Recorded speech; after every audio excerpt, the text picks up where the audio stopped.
Olá, meus amores, tudo bem? Hoje eu vim falar com vocês um pouquinho sobre saúde mental do idoso. Aconteceu um fato esse fim de semana na minha família, onde entrou em discussão a questão de colocar uma pessoa de idade numa casa de idosos. Todos estavam muito imbuídos de senso comum, e eu acho que eu era, e sou a única pessoa que pensa um pouquinho diferente disso, até por conta da minha profissão, por conhecer a parte de saúde mental. Então, o que eu queria falar para vocês: nenhuma instituição traz benefício mental, tá? Vamos explicar melhor isso. Vou colocar na escola, porque na escola vai ter amiguinhos, vai brincar, em casa não tem ninguém. Criança precisa de mãe, criança não precisa de amiguinhos, vai precisar também. Mas a criança pequena precisa de mãe em casa, tá?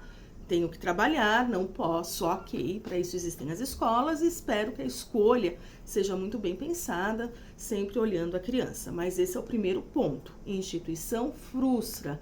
A criança vai na instituição, ela vai ter as primeiras frustrações.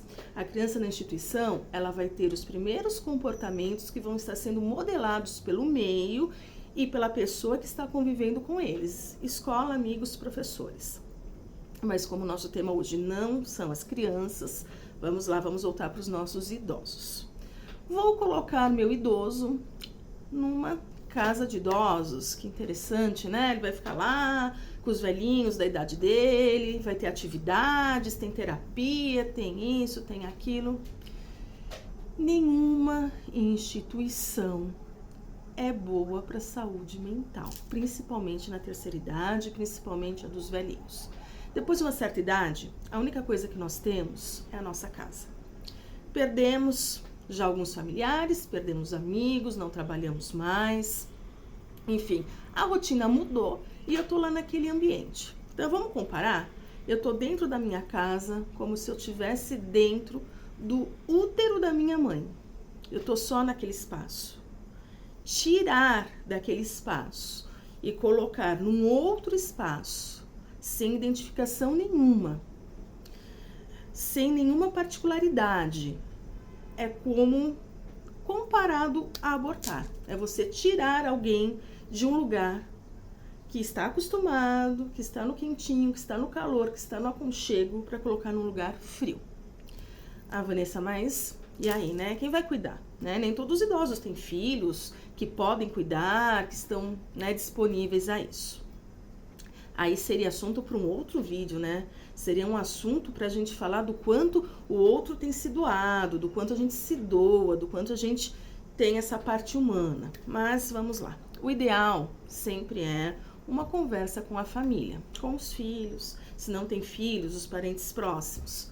Primeiro ponto, conseguimos nos reunir e dar o que esse idoso precisa? Atenção, alimento, saúde, higiene. Conseguimos, é o mais adequado, tá?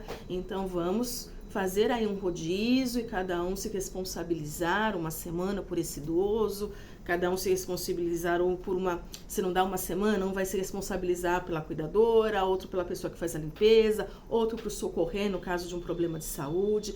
Isso seria o mundo perfeito.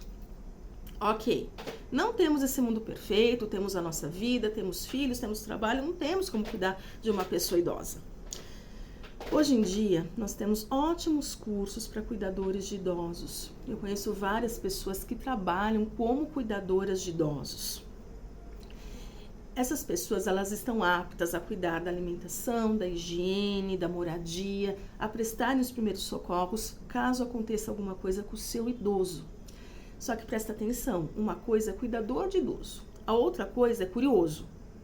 Tem muito curioso, tem muita gente que está desempregada e vai falar, eu cuido de idoso, achando que é só passear com o idoso, dar uma voltinha no sol. Não é isso. É um trabalho sério, tem idosos que tomam muitas medicações, que precisam ser tomadas no mesmo horário, todos os dias. Então é uma profissão muito séria, com pessoas que estão preparadas para ministrar uma medicação, para dar um primeiro socorro, para realmente cuidar desse idoso.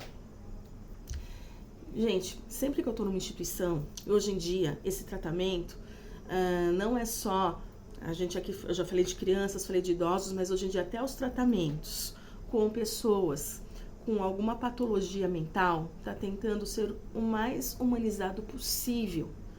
A pessoa fica internada por o tempo que ela precisa para sair de um surto, de uma crise, e ela volta para o seu lar com a sua família e continua um tratamento medicamentoso.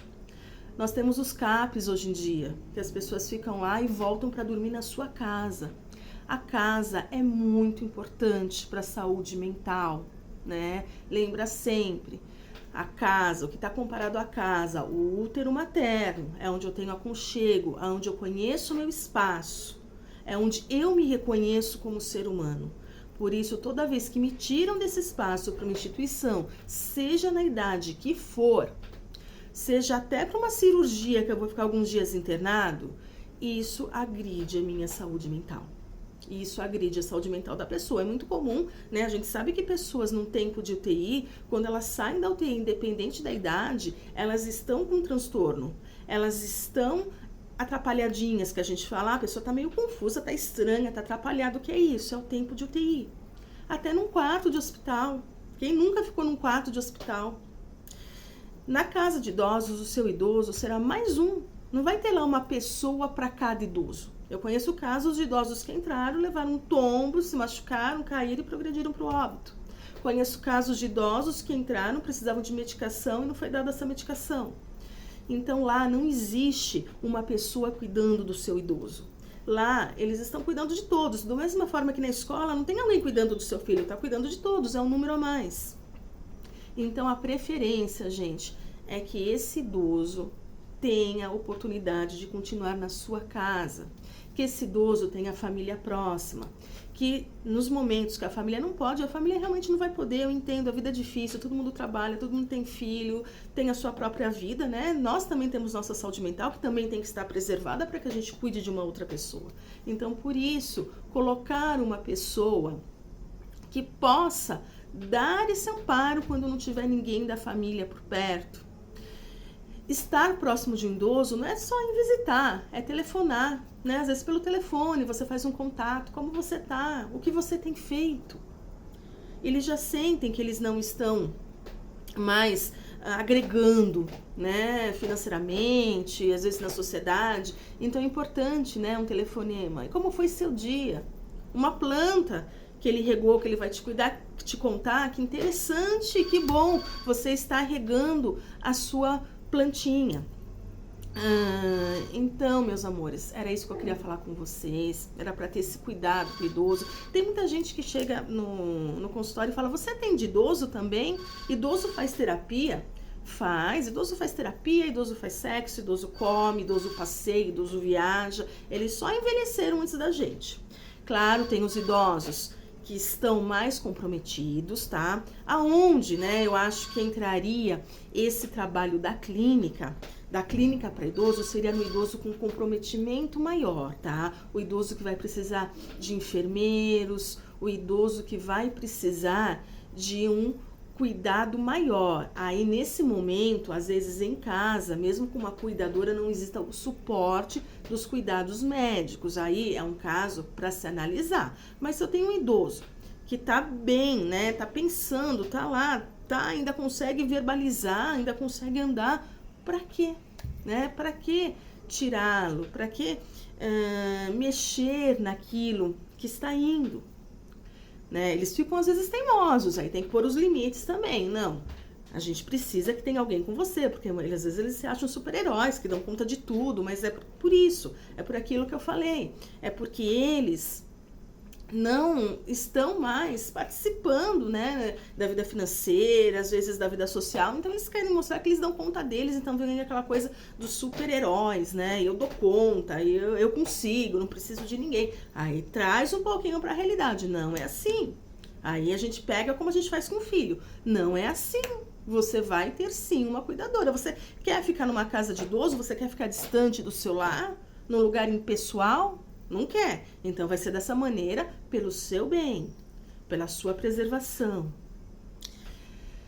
Então, meus amores, é o que eu queria falar para vocês refletirem um pouquinho sobre isso, né? Existe muito senso comum e às vezes a gente não escuta aquela parte que é a ciência, que é a saúde mental, né?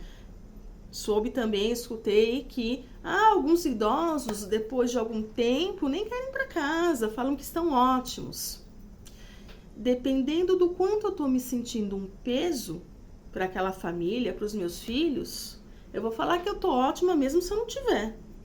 Eu sou mãe. O dia de amanhã, se eu achar que eu tô atrapalhando a vida da minha filha e eu estiver numa casa de idosos, eu posso estar odiando. A hora que minha filha chegar, eu vou falar, tá tudo bem, filha, a mamãe tá bem, siga a sua vida. Porque amor de mãe, de pai, muitas vezes é soberano, né? Muitas vezes a gente quer o bem dos filhos, mesmo que a gente esteja mal. A gente trabalha nisso o tempo todo, né? Não são todas as mães, claro. Falando de ser humano, gente, não existe, não é matemática, né? Não existe falar todo mundo, todos. Mas a maioria das mães, a gente não quer o bem dos filhos. Come aí o último pedaço, filha, eu não tô com vontade, eu não gosto, eu não quero. É a mesma coisa que falar, eu tô bem nesse abrigo, tô bem nessa casa, tô ótima, filha. Vai lá, segue sua vida. Tá bom? Vamos refletir, vamos cuidar com amor dos nossos velhinhos, das nossas crianças, de todo ser humano. Vamos ter mais amor? Uma vez, quando eu estava ainda na faculdade, durante um estágio, eu escutei a seguinte frase. A gente está na vida para prestar, né? Quem não presta ao outro, não presta para estar na vida. Boa semana, gente. Beijo!